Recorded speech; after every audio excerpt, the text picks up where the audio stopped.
قال تبارك وتعالى في القرآن المجيد والفرقان الحميد والسابقون الأولون من المهاجرين والأنصار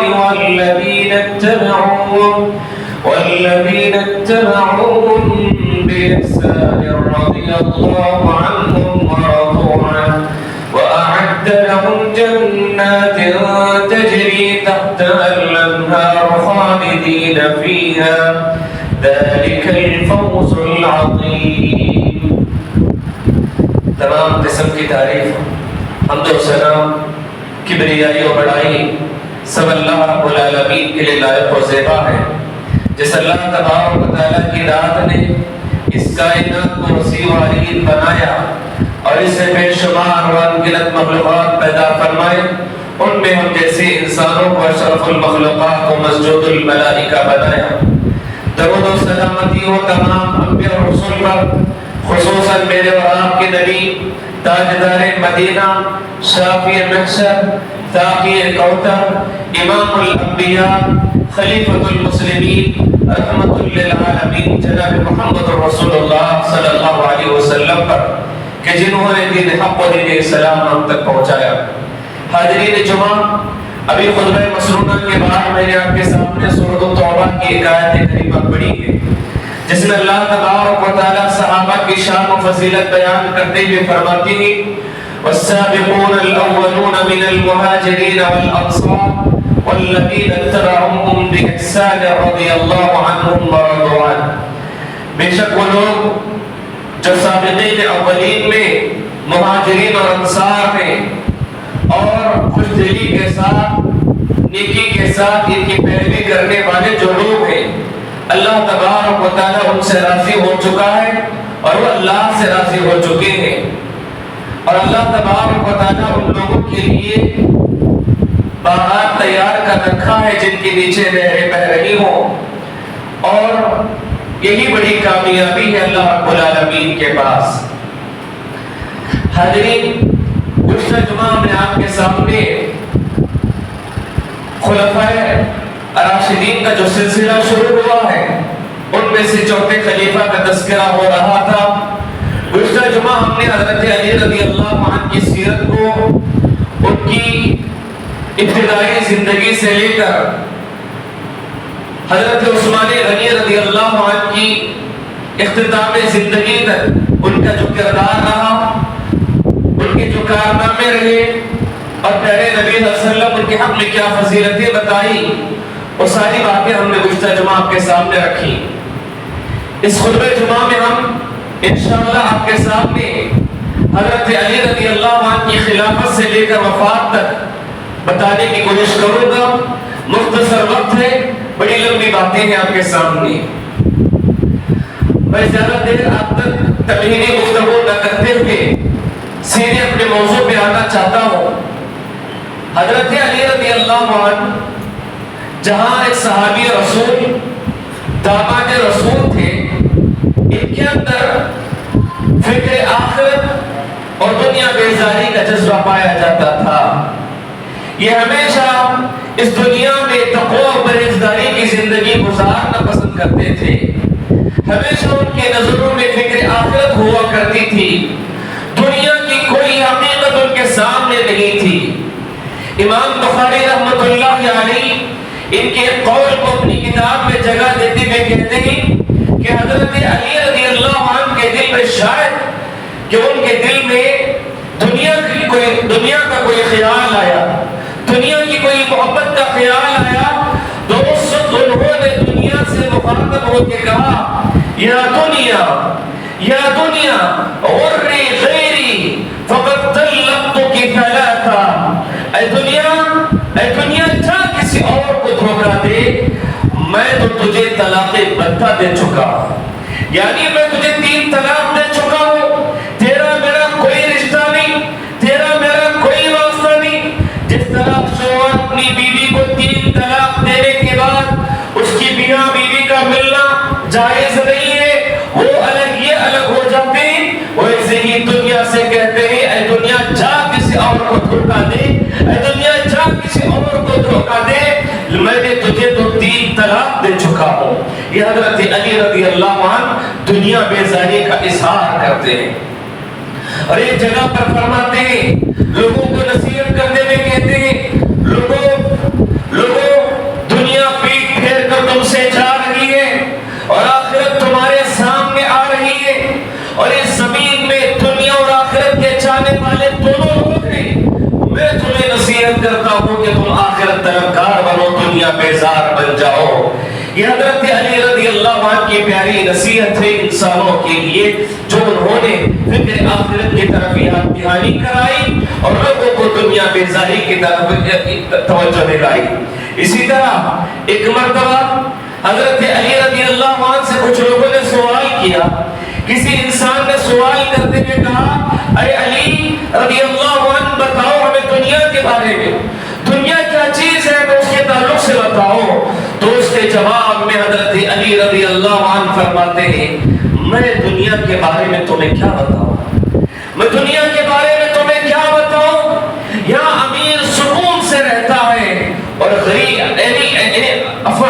حضرت علی رضی اللہ عنہ جواب میں ارشاد فرماتے ہیں, یہاں غریب سکون سے رہتا ہے اور امیر آزمائش میں مبتلا رہتا ہے. امیر کو حساب و کتاب دینا پڑتا ہے. یہ دنیا کے بارے میں تمہیں کیا بتاؤں, یہاں دنیا میں حلال چیزیں استعمال کرو تو قیامت کے دن حساب دینا ہوگا, اور دنیا میں حرام چیزیں استعمال کرو تو اللہ تعالیٰ ہمیں عذاب دے گا. ایسی دنیا سے میرا اور آپ کا کیا لینا دینا ہے, میں اس دنیا کے تعلق سے تمہیں کیا سمجھاؤں. یہ حضرت علی رضی اللہ عنہ دنیا کے تعلق سے فرماتے, دنیا کی کوئی حقیقت نہیں, تم آخرت طلبگار بنو, دنیا میں امیر بن کے رہو گے تو آزمائش کا شکار ہوگے. دنیا میں جتنا امیر بنے گا کل قیامت کے دن اتنا ہی حساب دینا ہوتا ہے. حضرت علی رضی اللہ عنہ کو خلافت کیسے ملی, یہاں سے ہم شروع کر دیں. حضرت علی رضی اللہ عنہ کو خلافت کیسے ملی. حضرت عثمان غنی رضی اللہ عنہ کی شہادت کے بعد سارے لوگوں کا اس بات پر اتفاق تھا, سارے لوگ مانتے تھے کہ خلافت کا اگر کوئی حقدار ہے تو حضرت علی رضی اللہ عنہ ہے. کیونکہ عمر بن خطاب رضی اللہ عنہ کی سیرت آپ کے سامنے رکھی تھی. جب وہ انتقال ہو رہے تھے تو اس وقت انہوں نے 6 لوگوں کی کمیٹی بنائی کہ 6 لوگوں میں سے مل کر اپنے میں سے ایک خلیفہ بنا لے. تو 6 لوگوں میں سے 4 لوگ تو نکل گئے تھے, دستبردار ہو گئے تھے کہ مجھے خلافت نہیں چاہیے. اس میں سے بچے تھے 2, جو سارے لوگوں کے اتفاق کے ساتھ حضرت عثمان غنی رضی اللہ عنہ کو تیسرا خلیفہ منتخب کیا گیا. اب بچے حضرت علی رضی اللہ عنہ تھے. جب حضرت عثمان غنی رضی اللہ عنہ کی شہادت ہوئی تو سارے لوگ سمجھ گئے کہ سب سے زیادہ خلیفے کا حقدار اگر کوئی ہے تو حضرت علی رضی اللہ عنہ ہے. اور اس پہ بڑی بات یہ تھی کہ حضرت عثمان غنی رضی اللہ عنہ کو جو مارنے والے تھے, جو شہید کرنے والے تھے, جو قتل کرنے والے باقی لوگ تھے, وہ بھی یہ مانتے تھے کہ اب خلافت حضرت علی رضی اللہ عنہ کو ملنا ہے.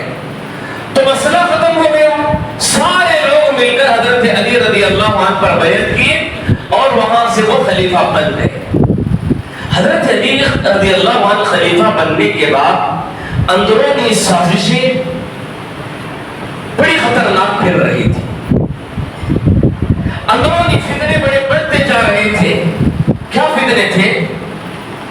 جیسا کہ آپ کو معلوم ہے مجوسی سازشیں بڑی چل رہی تھی. حضرت عمر بن خطاب رضی اللہ عنہ کی شہادت, حضرت عثمان غنی رضی اللہ عنہ کی شہادت میں مجوسیوں کا کردار رہا ہے, اور ساتھ ہی ساتھ خصوصاً حضرت عثمان غنی رضی اللہ عنہ کی شہادت میں عبداللہ بن سبا جو کہ یہودی تھا, مسلمانوں کے لباس پہن کر مسلمانوں کا کلمہ پڑھ کے وہ لوگوں کو گمراہ کر رہا تھا. اور حضرت عثمان غنی رضی اللہ عنہ کو قتل کرنے میں اس کا سب سے بڑا ہاتھ ہے. یہ ایک پلان لے کر چلا تھا علی اور اہل بیت ان لوگوں کی تائید میں, اور سارے صحابہ کی گستاخی کرتے ہوئے اس نے لوگوں کے اندر غلط عقائد بھرتے گیا, اور اسی کا نتیجہ تھا کہ حضرت عثمان غنی رضی اللہ عنہ شہید ہو گئے تھے. آئیے اس کے بعد دیکھتے ہیں اسی کی گمراہی عبداللہ بن سبا جو گمراہی پھیلا رہا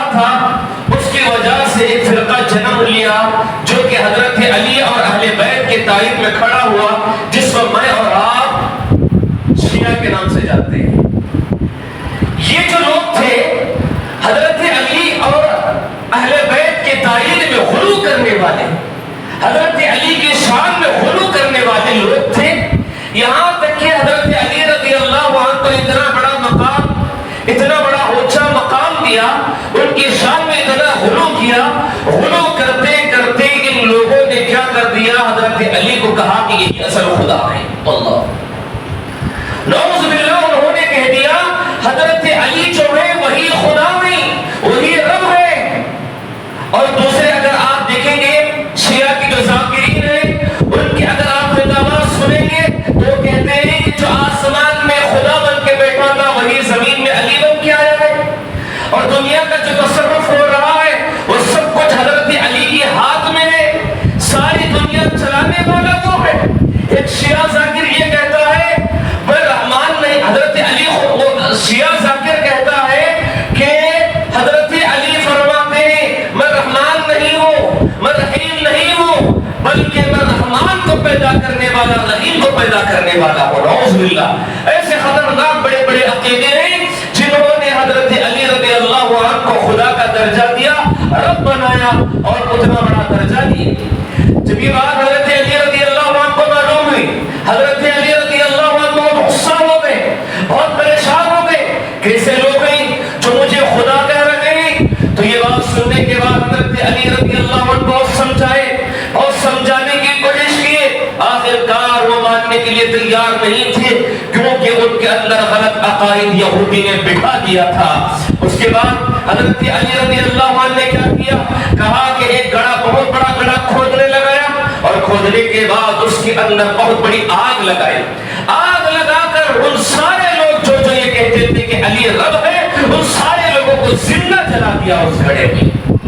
اور ایک تاریخ روایت یہ کہتی ہے جب وہ آگ کے گڑھے میں جل رہے تھے تب وہ کہنے لگے, آگ میں جلتے ہوئے کہنے لگے اب تو علی ہمیں پورا یقین ہو گیا کہ تم ہی رب ہو, اس لیے کہ جلانے کا حق تو صرف اللہ کو ہے. ہاں حضرت ابن عباس رضی اللہ عنہ کو بھی اس مسئلے سے اختلاف تھا. کہتے تھے کہ حضرت علی کو اس طرح کا عذاب نہیں دینا چاہیے تھا, اس طرح کی سزا نہیں دینی چاہیے تھی, کیونکہ وہ کہتے ہیں لا يعذب بالنار الا النار. کیا ہے؟ کہتے ہیں کہ اللہ تبارک و تعالیٰ کے علاوہ کوئی اور آپ کا عذاب نہیں دے سکتا. تو حضرت علی رضی اللہ عنہ کو بھی چاہیے تھا کہ وہ آپ کا عذاب نہ دیتے. اور خود کہتے ہیں اگر میں حضرت علی کی جگہ ہوتا تو ان لوگوں کو, سارے لوگوں کو قتل کر دیتا. فرمایا اللہ کے نبی صلی اللہ علیہ وسلم نے فرمایا من بدل دینہ فاقتلوہ, جو انسان اپنے دین کو بدل لے, جو انسان اپنے رب کو بدل لے, ایسے لوگوں کو قتل کر دو. یہ اللہ کے نبی صلی اللہ علیہ وسلم کا فرمان ہے. تو حضرت ابن عباس رضی اللہ عنہ فرماتے ہیں کہ اگر میں اس جگہ پر ہوتا تو ان سارے لوگوں کی گردن اڑا دیتا, قتل کر دیتا. تو معلوم ہوا حضرت علی رضی اللہ عنہ کی خلافت آنے کے بعد یہ شیعہ کا بہت بڑا رول رہا, بہت بڑا فتنہ رہا کہ انہوں نے حضرت علی کو اتنا مقام دیا کہ رب کہنے لگے. حضرت علی اور اہل بیت کے حوالے سے دو فرقے وجود میں آئے, دو فرقے وجود میں آئے. ایک فرقہ جیسے کہ میں نے آپ کے سامنے کہا وہ شیعہ کا فرقہ ہے جنہوں نے حضرت علی کو اتنا بڑا مقام دے دیا, اتنا بڑا اونچا مقام دے دیا کہ وہ ان کو کہنے لگے کہ وہ رب ہے. اور دوسرا فرقہ جو وجود میں آیا وہ نواصب ہے. ناصبی کہتے ہیں ان کو. یہ کون ہے؟ یہ حضرت علی اور اہل بیت کی گستاخی کرتے ہیں, اہل بیت پر لعن طعن کرتے ہیں, حضرت علی کو گالیاں دیتے ہیں, ان پر برا بھلا کہتے ہیں, اہل بیت پر بد دعا کرتے ہیں. یہ ناصبی لوگ ہیں جن کو یہ ان کے دوسرا فرقہ وجود میں آیا حضرت علی اور اہل بیت کے حوالے سے. یہ دونوں جو فرقے ہیں, خواہ وہ شیعہ کا فرقہ ہو یا ناصبی فرقہ ہو, یہ دونوں طریقے کتاب و سنت سے ثابت نہیں ہے. یہ دونوں چیزیں منہج سلف کے خلاف ہیں. اہل سنت والجماعت کا عقیدہ, اہل الحدیث کا عقیدہ, سلفیوں کا عقیدہ یہی ہے کہ حضرت علی رضی اللہ عنہ اور اہل بیت یہ سارے واجب الاحترام ہیں, ان پر ایمان رکھنا, ان کے زندگی سے یہ مسلمان ہیں, یہ واجب الاحترام ہے, اس کا ایمان یہ ہمارے ایمان کے حصوں میں سے ایک حصہ ہے. لہذا ہم نہ حضرت علی رضی اللہ عنہ کے شان میں غلو کرتے ہیں نہ ان کی شان میں گستاخی کرتے ہیں. یہ دونوں چیزیں نہ اہل حدیث میں پائی جاتی ہیں, نہ اہل سنت والجماعت میں پائی جاتی ہیں, نہ سلف عقیدے والوں میں پائی جاتی ہیں. سبحان اللہ, یہ سچا پکا عقیدہ کتاب و سنت کی روشنی میں پایا جاتا ہے. حاضرین آگے بڑھے. اس کے بعد ایک ایسی بحث ہے جس کو اہل علم کسی عوام کے سامنے چھیڑتے نہیں, کسی عوام کے درمیان اس بحث کو لاتے نہیں. یہ باتیں صرف اہل علم کے درمیان ہوتی ہیں, لیکن کچھ لوگ ہیں ان باتوں کو لا کر کوئی کسی صحابی کی گستاخی کرتے ہیں, کسی صحابی کی شان کو بڑھاتے ہیں, کسی صحابی کو گالیاں بھی دیتے ہیں.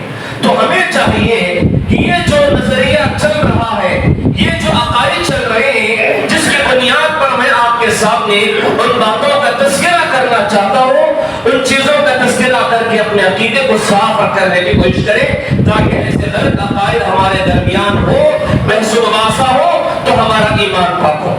سب سے پہلی بات یہ ہے کہ حضرت علی رضی اللہ عنہ کے دور میں ان کی خلافت میں دو بڑی جنگیں ہوئی. دو بڑی جنگیں ہوئی اور دو بڑی جنگیں مسلمان اور صحابہ کے درمیان ہوئی. سب سے پہلی جنگ جنگ جمل اور جنگ صفین. جنگ جمل جس میں حضرت علی رضی اللہ عنہ کے اپوزٹ میں حضرت عائشہ رضی اللہ عنہ کا لشکر تھا. ہوا یوں کہ حضرت علی پر سارے لوگ بیعت کر لیے, جس میں کبار صحابہ حضرت حضرت طلحہ رضی اللہ عنہ اور زبیر رضی اللہ عنہ, یہ سارے کبار صحابہ, بڑے بڑے صحابہ حضرت علی رضی اللہ عنہ میں بیعت کر لیے تھے کہ آپ کے خلیفہ ہیں.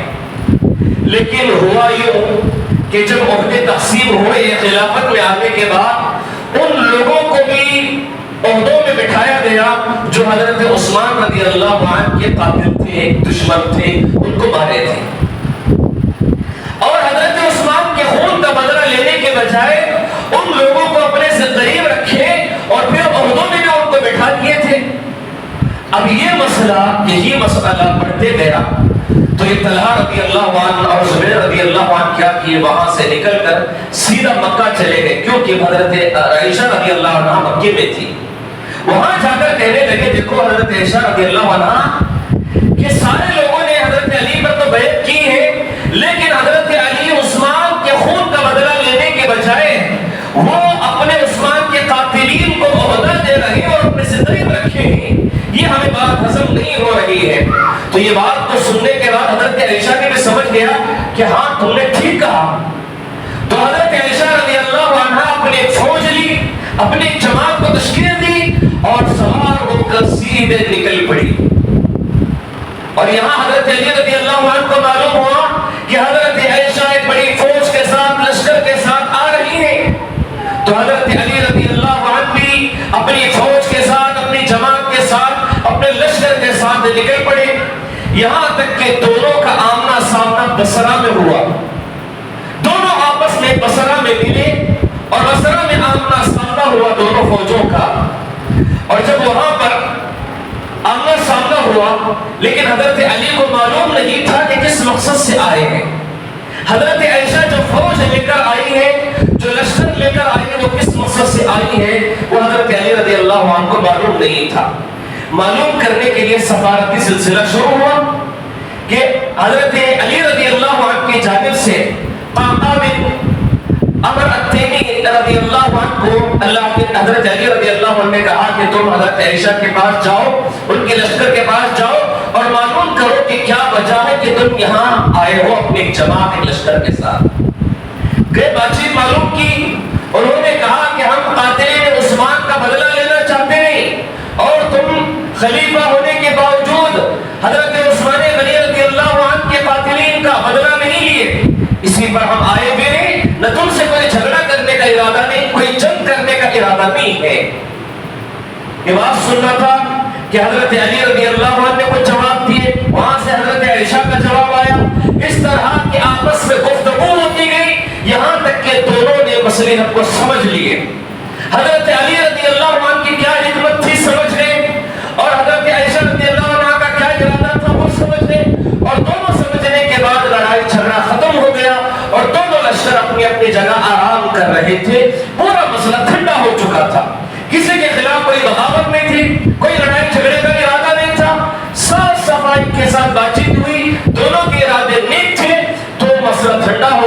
اپنی اپنی جگہ پر آرام کر رہے تھے. یہاں تک کہ ایک روایت میں یہ ملتا ہے حضرت علی اور عائشہ کے درمیان اتنا امن و سکون تھا کہ حضرت ابن عباس رضی اللہ عنہ جو کہ حضرت عائشہ حضرت علی رضی اللہ عنہ کے لشکر میں تھے اور یہ لشکر میں سے جا کر حضرت عائشہ رضی اللہ عنہ کے لشکر میں آرام کرتے تھے. وہاں جو طلحہ رضی اللہ عنہ تھے اور جو زبیر رضی اللہ عنہ تھے ان کے بعد جا کر آرام کرتے تھے. دونوں لشکروں کے درمیان بڑی محبت تھی, امن و سکون تھا, اتنا اچھا پیارا ماحول تھا.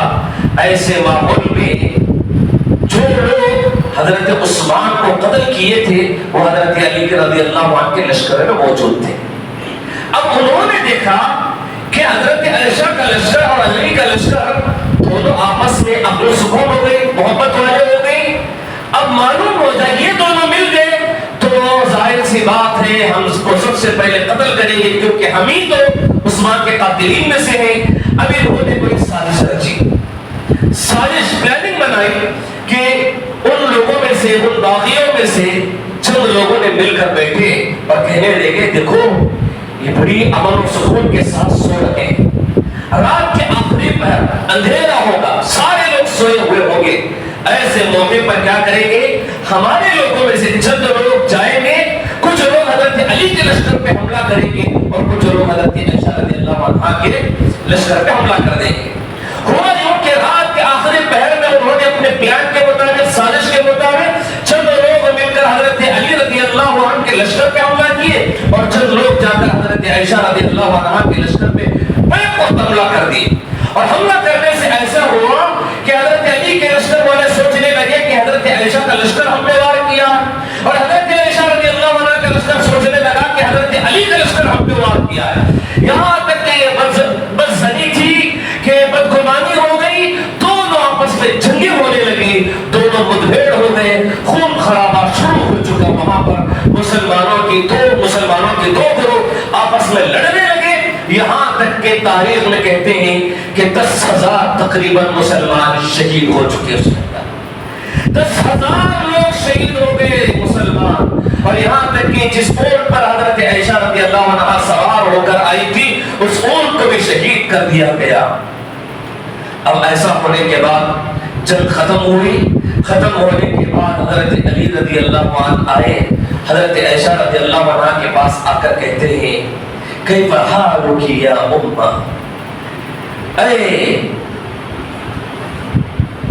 امت کی ماں کیسے ہو تم, کس حال میں ہو. یغفر اللہ لک, اللہ تعالیٰ تمہیں مغفرت کر دے, اللہ تمہیں معاف فرمائے.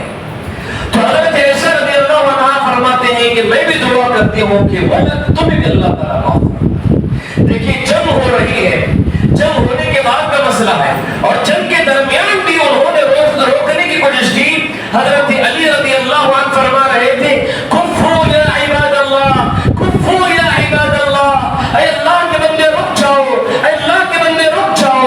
وہاں حضرت عائشہ رضی اللہ عنہ کعب الاسدی کے حوالے قرآن کو کیا, اس قرآن کو نیزے کے اوپر اٹھاؤ اور لوگوں کو کہو کہ قرآن کا واسطہ دیتے ہو, رک جاؤ, جنگ نہ کرو, جنگ نہ کرو. دونوں چاہتے تھے کہ جنگ نہ ہو, لیکن جنگ ہوئی اور اتنی مدبھیڑ ہوئی کہ 10,000 تقریباً مسلمان شہید ہوئے. اس میں حضرت عائشہ کی اولڈ بھی شہید ہو گئی. جنگ آپس میں ملے, بات چیت کی, خیر دریافت کی, ایک دوسرے کو مغفرت کی دعائیں دی. اور اس وقت حضرت عائشہ, حضرت علی رضی اللہ عنہ حضرت عائشہ کو بصرہ کے بڑے عظیم الشان گھر میں قیام کرنے لگا ہے. وہاں پر رکائے اور رکانے کے بعد کئی دن تک رہے. پھر اس کے بعد تسلی دی, پورا احترام کیا, پوری عزت کی حضرت عائشہ رضی اللہ عنہا کی. سارا احترام کرنے کے بعد جب رخصتی کی وقت آئی تو حضرت علی رضی اللہ عنہ فرماتے ہیں کہ حضرت علی نے بصرہ کی 40 عورتیں, بصرہ کی 40 عورتیں اور حضرت حسن اور حسین اپنے دونوں بیٹوں کو کہا کہ حفاظت کے ساتھ بصرہ سے مکہ تک حضرت عائشہ کو چھوڑ کے آؤ. سبحان اللہ, کتنی عزت تھی, کتنا احترام تھا. یہ لڑے نہیں تھے, لڑائے نہیں تھے, یہ لڑنے کے لیے نہیں آئے تھے. یہ باقی گروہ جو تھا وہ ان دونوں کے درمیان فتنہ کیا اور لڑائے گئے ان لوگوں کو. حضرت عائشہ رضی اللہ عنہا جو سلامت پہنچ گئی, آخری ایام کے تعلق سے آتا ہے کہ ان کے آخری زندگی کے ایام میں وہی جنگ جمل کو یاد کر کر کے اتنا روتی تھی کہ ان کا دوپٹہ بھیگ جاتا تھا، ان کا پلو بھیگ جاتا تھا، اتنا یاد کر کر کے روتی تھی کہ اس طرح کی ایک جنگ ہوئی تھی۔ حضرت حسن اپنے بیٹے علی رضی اللہ عنہ اپنے بیٹوں کو بتاتے ہوئے کہتے ہیں، اس جنگ جمل کو یاد کرتے ہوئے کہتے ہیں کاش میں 20 سال پہلے مر چکا ہوتا تو اچھا ہوتا، اس جنگ کرنے سے بہتر ہے۔ یہ تھی صحابہ کے اندر عزت احترام، لوگ اسے غلط نظریہ دیتے ہیں۔ آگے چلیں، ایک اور جنگ ہوئی حضرت علی اور معاویہ کے درمیان۔ حضرت علی اور معاویہ کے درمیان ایک جنگ ہوئی، وہ جنگ کا مقصد بھی کیا تھا؟ یہی مقصد تھا کہ حضرت عثمان کو قتل کرنے والوں کا خون کا بدلہ لیا جائے۔ حضرت معاویہ کیوں اٹھے؟ حضرت معاویہ جب ملک شام میں حکومت کر رہے تھے وہ، اور وہاں سے کیوں اٹھے کہ خون کا بدلہ لینے کے لیے حضرت علی کے پاس آئے؟ کیوں؟ اس لیے کہ حضرت عثمان کی جو بیوی تھی نائلہ رضی اللہ عنہا، انہوں نے وہ خون کے کپڑے لے کر ملک شام کو روانہ کیے۔ اے معاویہ، یہ خون کے کپڑے میں تمہیں دے رہی ہوں، تم اس خون کا بدلہ لو، اس لیے کہ تم حضرت عثمان کے رشتہ داروں میں سے ہو۔ تو حضرت معاویہ رضی اللہ عنہ اٹھے اور اٹھ کر حضرت علی رضی اللہ عنہ کے پاس آئے اور کہنے لگے وَمَنْ قُتِلَ مَظْلُومًا فَقَدْ جَعَلْنَا لِوَلِيِّهِ سُلْطَانًا، اگر کسی مظلوم انسان کا ناحق خون لیا جائے، اگر خون بہایا گیا ہو تو اس کا بدلہ لینے کا حق اس کے رشتہ داروں کو ہے، اور میں حضرت عثمان کے رشتہ داروں میں سے ہوں، مجھے خون کا بدلہ لینے کی اجازت دیجیے۔ حضرت علی نے کہا کہ ابھی خون کا بدلہ نہیں لے سکتے، حالات بڑے ناساز ہیں، کیونکہ یہ جو باقی گروہ ہے وہ بڑی طاقت میں ہی، بڑی شان و شوکت میں ہی، اور ساری جگہ ان کا سکہ پھیل چکا ہے، ساری طاقتیں اثروں کو ہر جگہ پر پہنچ چکی ہیں، بہت مضبوط جڑیں گاڑ لی ہیں، ذرا ماحول نرم ہونے دو، پھر اس کے بعد ہم بھی بدلہ لیں گے۔ یہ حضرت علی رضی اللہ عنہ کہہ رہے تھے، لیکن معاویہ رضی اللہ عنہ کہتے اے علی، میں تم پر اس وقت تک بیعت نہیں کروں گا جب تک کہ حضرت عثمان کے خون کا بدلہ نہیں لیں گے۔ اب یہاں دیکھیے، حضرت معاویہ بھی مانتے تھے کہ میں تمہیں خلیفہ اس وقت مانوں گا جب تم حضرت عثمان کے خون کا بدلہ لو۔ تو مطلب یہ ہے کہ معاویہ رضی اللہ عنہ بھی حضرت علی رضی اللہ عنہ کی خلافت کو مانتے تھے، تسلیم کرتے تھے۔ ہوا یوں کہ آخرکار ان دونوں کے درمیان جنگ ہوئی، ان دونوں کے درمیان جنگ ہوئی، اور دونوں کے درمیان جنگ ہوئی، اتنی خطرناک جنگ ہوئی کہ مورخین لکھتے ہیں کہ ان دونوں کے درمیان جنگ جو ہوئی اس کے اندر مسلمانوں میں 70,000 افراد شہید ہو چکے ہیں۔ 70,000 افراد شہید ہو گئے تھے۔ ایسے ماحول میں حضرت علی نے کہا، اور دوسرے معاویہ نے بھی بات کہی کہ دیکھو، اگر اس طرح ہی لڑتے رہیں گے، جنگ کرتے رہیں گے، ہم مسلمان لڑیں گے تو تیسرا کوئی اور فائدہ اٹھا لے گا۔ اور ہوا بھی یوں، جب حضرت علی اور معاویہ کے درمیان جنگ ہو رہی تھی تو اس وقت روم کا بادشاہ حضرت معاویہ کو خط لکھا کہ اے معاویہ، ہم نے سنا ہے کہ تم حضرت علی کے خلاف جنگ کر رہے ہو، اگر مدد کی ضرورت ہو تو ہمیں بلا دو، ہمیں تمہیں مدد کریں گے۔ تو اس وقت حضرت معاویہ رضی اللہ عنہ کے اندر، دل کے اندر کتنا احترام تھا حضرت علی کا۔ دیکھیے، کہتے ہیں خط کا جواب لکھتے ہوئے پہلا جملہ کیا لکھتے ہیں معلوم؟ پہلا جملہ سنو، حضرت معاویہ لکھتے ہیں یا کلب الروم، یا کلب الروم، اے روم کے کتے سن لے بات۔ حضرت معاویہ اپنے خط میں لکھتے ہیں، اتنا خطرناک جملہ لکھتے ہیں بادشاہ کو کہ یا کلب الروم، اے روم کے کتے سن لے، اگر معاویہ اور علی کے درمیان کوئی مسئلہ ہے تو وہ آپسی مسئلہ ہے، اگر تو علی کے خلاف لڑنے کے لیے آئے گا تو میں علی رضی اللہ عنہ کے لشکر کا ادنا سپاہی بن کے میں تیرے خلاف لڑوں گا۔ سبحان اللہ۔ تو دیکھیے، مسلمان آپس میں اتحاد رہے، اگر مسلمان لڑتے رہیں گے تو تیسرا ضرور فائدہ اٹھانے کے لیے آئے گا۔ دو مرغیوں کی لڑائی میں بندر فائدہ اٹھا دیتا ہے۔ تو حاضرین، تو ہمیں چاہیے، حضرت علی رضی اللہ عنہ نے بھی یہی فارمولہ بتایا کہ ہم دونوں آپس میں صلح کر لیں گے، اپنی جنگ کو روک دیں گے، صلح کرنے کے تو کون کریں گے؟ حضرت علی رضی اللہ عنہ کی جانب سے ابو موسیٰ اشعری رضی اللہ عنہ کو بھیجا گیا، اور حضرت معاویہ کی جانب سے عمرو بن عاص رضی اللہ عنہ کو بھیجا گیا۔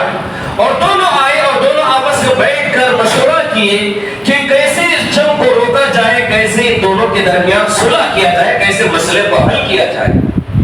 تو دونوں نے آپس میں طے کیا کہ دیکھو ہم دونوں سے کام ہونے والا نہیں، ہم یہ کام کریں گے جو سابقین اولین ہیں، اسلام لانے والوں نے جو پہلی اسلام لائے، جو ہمارے درمیان کبار صحابہ ہیں، بڑے بڑے صحابہ ہیں، ان لوگوں کی کمیٹی بنائیں گے اور وہ کمیٹی بیٹھ کے اس مسئلے کو حل کرے گی، اور جب تک حل کرے گی تو یہ دونوں لوگ کیا کریں گے؟ کہا کہ حضرت معاویہ کی حکومت ملک شام میں ہے، وہ ملک شام میں جا کر وہاں حکومت کرے، اور حضرت علی رضی اللہ عنہ کی حکومت مکہ، مدینہ، کوفہ، بصرہ، یمن میں سب جگہ ہے، وہ اپنی جگہ پر حکومت کرے، کوئی ایک دوسرے سے مدبھیڑ نہ ہو، یہاں تک کہ کبار صحابہ، بڑے صحابہ مل کر کوئی ایک فیصلہ نہ کر دے۔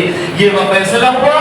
یہ فیصلہ ہونے کے بعد حضرت معاویہ اپنی ملک شام کو چلے گئے، اور حضرت علی رضی اللہ عنہ اپنی جگہ پر آ کر کیا کرنے لگے؟ اپنی حکومت سنبھالنے لگے، یہاں تک کہ جنگ صفین ختم ہو رہی۔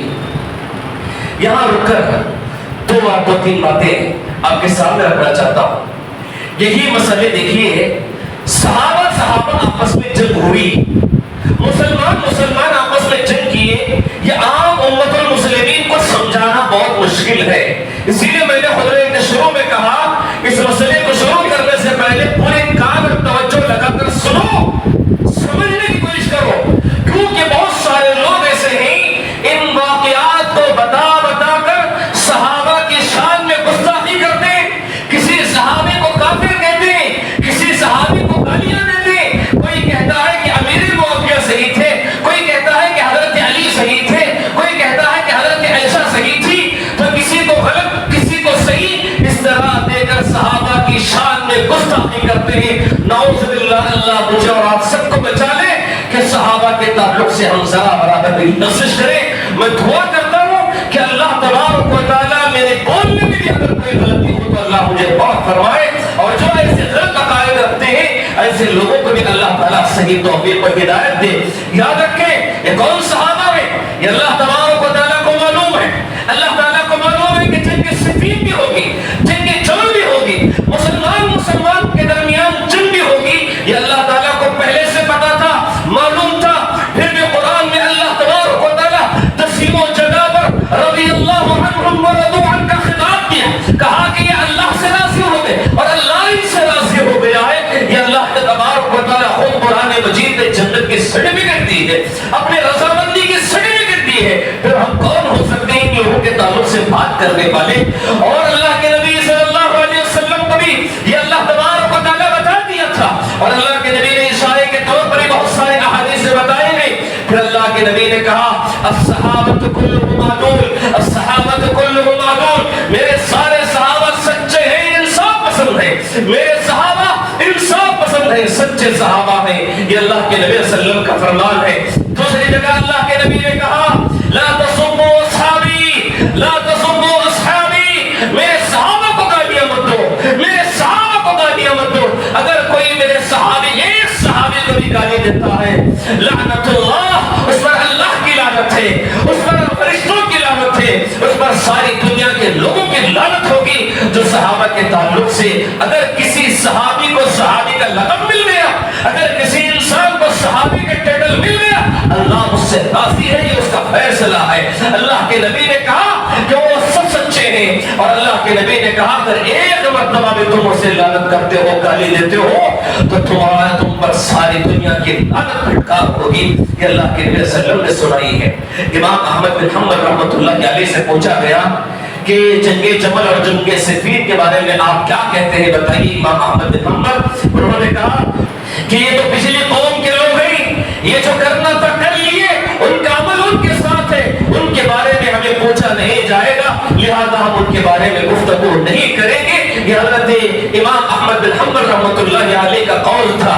پھر اس کے بعد ایک مرتبہ عمر بن عبدالعزیز رحمۃ اللہ علیہ سے پوچھا گیا، بتاؤ عمر بن عبدالعزیز اس جنگ جمل اور جنگ صفین کے بارے میں، مسلمان جو آپس میں جنگیں کی، اس کے بارے میں آپ کیا کہنا چاہتے ہیں؟ تو کیا خوبصورت جواب دیتے ہوئے کہتے ہیں وہ تو پاک خون تھا، وہ تو پاک خون تھا، جن سے ان کے خون سے اللہ تبارک و تعالی ہمارے ہاتھ کو ہماری تلواروں سے بچا لیا ہے۔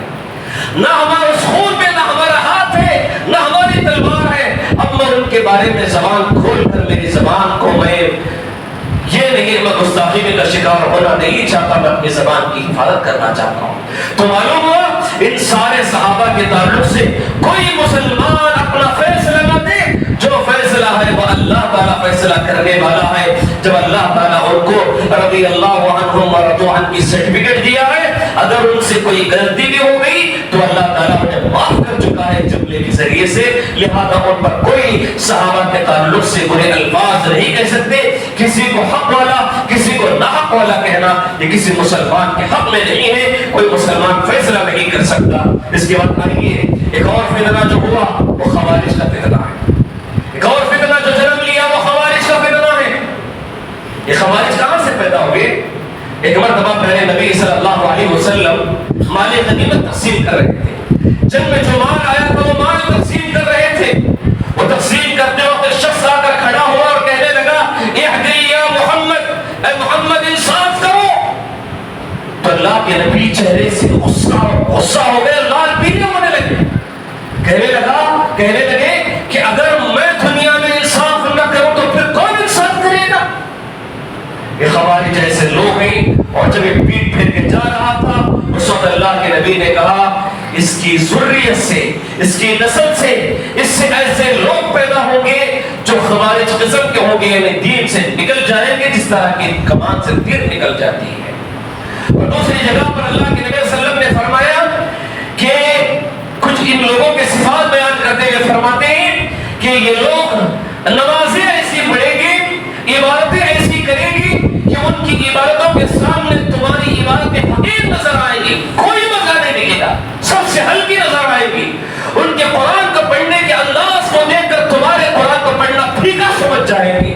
لیکن اللہ کے نبی نے فرمایا یمرقون من الدین کما یمرق السهم من الرمی، کہا گیا کہ یہ دین سے ایسے ہی نکل جائیں گے جس طرح تیر کمان سے نکل جاتی ہے، یہ ویسے نکل جائے گی دین سے۔ تو یہ خوارج ایسے لوگ تھے جو حضرت علی کو بھی کافر کہتے ہیں، حضرت معاویہ کو بھی کافر کہتے ہیں، حضرت عمر بن عاص رضی اللہ عنہ کو بھی کافر کہتے ہیں، یہ سارے صحابہ کو کافر کہتے ہیں۔ اور یہ خوارج ایسے لوگ ہیں جو دین میں غلو کرنے والے تھے۔ ایسے لوگوں کے تعلق سے جب معلوم ہوا یہ مقام حرورہ میں سارے لوگ جمع ہو گئے اور حضرت علی رضی اللہ عنہ کے خلاف سازشیں کرنے لگی، تو حضرت علی رضی اللہ عنہ کہنے لگے دیکھو سارے صحابہ کو جمع کر کے، مسلمان کو جمع کر کے کہنے لگے میں نے اللہ کے نبی صلی اللہ علیہ وسلم سے اس کام سے سنا ہے کہ اللہ کے نبی نے خوارج کی یہ صفات بیان کی ہے، وہ صفات میں دیکھ رہا ہوں جو حرورہ میں سارے لوگ جمع ہوئے ہیں، اور سارے خوارج کے صفات ہیں۔ ساری صفات بیان کرنے کے بعد کہا کہ اللہ کے نبی نے یہ بھی بشارت بتائی ہے کہ اگر تم انہیں لڑو گے، اگر ان سے قتال کرو گے، اگر ان کو اس دنیا سے صفحے ہستی سے بٹاؤ گے، ان سے جنگ کرو گے تو اللہ تبارک و تعالیٰ تمہیں اتنا بڑا ثواب دے گا۔ اگر تمہیں معلوم ہو جائے تو دوسرا عمل کرنا چھوڑ دو گے، تو بس وہ جنگ کرنے کے بعد تم خاموش ہو جاؤ گے، اللہ تبارک و تعالیٰ اتنا بڑا ثواب دینے والا ہے۔ اگر تمہیں معلوم ہو جائے تو عمل کرنا چھوڑ دو گے، صرف جنگ کرو گے بس ان کے ساتھ۔ اتنی تقریر کرنے کے بعد حضرت علی رضی اللہ عنہ سارے مسلمانوں کو تیار کیے اور خوارج کے ساتھ جنگ کی، اور اس خوارج کا لیڈر کیسا تھا وہ بھی بتایا۔ حضرت علی نے کیسے کہا کہ دیکھو اس کا ایک ہاتھ نہیں ہوگا، کوہنی تک ہاتھ ٹوٹا ہوا ہوگا، اور کوہنی کے پاس ایک گوشت کا ٹکڑا ہوگا پستان کے برابر، گوشت کا چھوٹا سا ٹکڑا یہاں لٹک رہا ہوگا، ہل رہا ہوگا، اور اس کے اوپر چھوٹے چھوٹے سفید بال ہوں گے۔ وہ جو خوارج کا لیڈر ہوگا، یہ اللہ کے نبی نے فرمایا تھا۔ اور جب انہوں نے یہ جنگ لڑی اور جنگ لڑنے کے بعد حضرت علی رضی اللہ عنہ کی لشکر کو فتح ملی، جیت گئے، تو حضرت علی رضی اللہ عنہ نے کہا کہ جاؤ اس انسان کو تلاش کرو، اس خوارج کے لیڈر کو تلاش کرو کہ وہ کہاں ہے، وہ کیسا ہے، دیکھیں گے۔ صحابہ گئے، جا کر تلاش کرے، پورا جنگ میدان کھنگال کر آتے، ساری لاکھیں چک کر کے آتے، کوئی انسان ایسا نہیں ملا۔ حضرت علی کہتے ہیں کہ نہیں ضرور ملے گا، اللہ کے نبی نے کہا ہے تو ضرور اس جنگ میں ہے، جاؤ تو تلاش کرو۔ تلاش کر کے آتے ہیں، نہیں ملتے ہیں، پھر کہتے ہیں حضرت علی جاؤ، اگر اللہ کے نبی نے کہا ہے تو ضرور ملے گا، اور جا کر تلاش کرتے ہیں، نہیں ملتے حضرت علی خود آگے بڑھتے ہیں اور جاتے ہیں تلاش کے لیے، دیکھتے کیا ہے کہ گرین لاشیں ایک کے اوپر پڑی ہوئی ہیں، ایک کے اوپر ایک لاشیں پڑی ہوئی ہیں، وہاں سے سارے لاشوں کو نکالتے ہیں، سب سے نیچے وہ انسان مل جاتا ہے جس کو اللہ کے نبی صلی اللہ علیہ وسلم نے اس کے صفات بیان کیے تھے، اس کا ہاتھ ٹوٹا ہوا تھا، اس کی کوہنی کے پاس ایک گوشت کا تھوڑا ٹکڑا پڑا ٹکڑا تھا اور اس کے اوپر ہلکے سفید سفید بال نظر آ رہے تھے۔ رواج سنتے ہی وہ کہتے ہیں کہ اللہ کے نبی نے جس ثواب کے تعلق سے بشارت دی تھی وہ ہم نے پا لی ہے، وہ ہم نے پا لی ہے۔ اس سے ایک اور انسان اللہ حضرت علی سے پوچھتے ہیں کیا تم نے واقعی اس ثواب کے بارے میں حضرت علی سے سنا تھا؟ کہتے ہیں اللہ کی قسم کھا کے کہتا ہوں میں نے ایسے ہی سنا تھا۔ 3 مرتبہ حضرت علی قسم کھا کے بتاتے ہیں سبحان اللہ۔ زندگی بڑھتے بھی انہی فتنوں کے اندر، انہی فتنوں کا خاتمہ کرتے ہوئے، انہی پریشانیوں کے اندر حضرت علی رضی اللہ عنہ کی زندگی چلتی رہی، یہاں تک کہ انہوں نے اپنی حکومت، اپنی خلافت 4 سال 9 مہینے کی، اور خوارج کے جو لوگ تھے ان میں سے 3 لوگ اٹھے، 3 لوگ اٹھ کے کہنے لگے بیت کو 3 لوگوں کو مارنا ہے، ایک ہی وقت 3 لوگوں کو مارنا ہے، اگر 3 لوگوں کو جان سے مار دیں گے، قتل کر دیں گے تو سمجھو اسلام کے بڑے بڑے لوگ ختم ہو جائیں گے، ہم اسلام کے ساتھ کھلواڑ کر سکتے ہیں۔ وہ کون تھے؟ خوارج کے 3 لوگ کسے مارنا چاہ رہے تھے؟ سب سے پہلے حضرت علی رضی اللہ عنہ جو کہ کوفہ میں تھے، نمبر 2 حضرت معاویہ رضی اللہ عنہ جو ملک شام میں تھے، حضرت عمرو بن عاص رضی اللہ عنہ جو کہ مصر میں تھے۔ ان تینوں لوگوں کو قتل کرنے کی بڑی پلان کی، سازش کی، کہا کہ تینوں بیک وقت ایک ہی دن ایک ہی وقت میں سارے مل کر کو قتل کرنا ہے۔ تو 3 لوگ نکلے خوارج میں سے، ان میں سے سب سے پہلے حضرت معاویہ رضی اللہ عنہ پہ جب فجر کی نماز کے لیے معاویہ رضی اللہ عنہ گھر سے نکل رہے تھے، اس پر حملہ کیے تو حضرت علی رضی اللہ حضرت معاویہ رضی اللہ عنہ کو ہلکی سی چوٹ آئی اور وہ بچ کر بھاگ نکل پڑا، جان نہ لے سکا، کچھ مارا، ہلکی سی مار لگی اور وہ بچ کر نکل گیا اور حضرت معاویہ رضی اللہ عنہ بچ گئے۔ پھر دوسرا انسان اسی دن اسی فجر کے وقت مصر میں کیا کرنے لگا، جب حضرت عمرو بن عاص رضی اللہ عنہ نماز پڑھانے کے لیے جب نکلنا چاہتے تھے، اتفاق ہوا ایسا کہ وہ فجر کی نماز کو باہر نہیں آئے، کسی عذر کی بنیاد پر انہوں نے کہا میں نائب بنا کر کسی اور کو نماز پڑھانے کے لیے بھیج رہا ہوں، جیسے ہی وہ نائب بنا کر دوسرے کو کسی کو اور کو بھیجے تو اس خوارج نے کیا کیا، خارجی نے اس انہی کو عمرو بن عاص سمجھ کر جان سے مار دیا، شہید کر دیا۔ یہاں پر عمرو بن عاص رضی اللہ عنہ سب بچ گئے۔ تیسرے جو تھے وہ حضرت علی رضی اللہ عنہ جو کوفہ میں تھے، جب حضرت علی رضی اللہ عنہ اسی دن فجر کی نماز کے لیے نکل رہے تھے گھر سے، اس وقت انہوں نے جو خارجی تھا سیدھے اپنا نیزہ نکالا اور حضرت علی رضی اللہ عنہ پہ پھونک دیا، شہید کر دیا حضرت علی رضی اللہ عنہ۔ یہ 17 رمضان 40 ہجری تھی، فجر کے نماز کا وقت تھا۔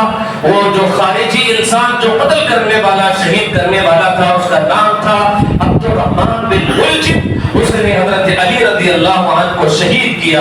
ابھی جو زخمی کی حالت میں تھے، حضرت علی بات کر رہے تھے، پوچھا کہنے لگے یہ کون انسان ہے؟ معلوم ہوا خارجی انسان ہے۔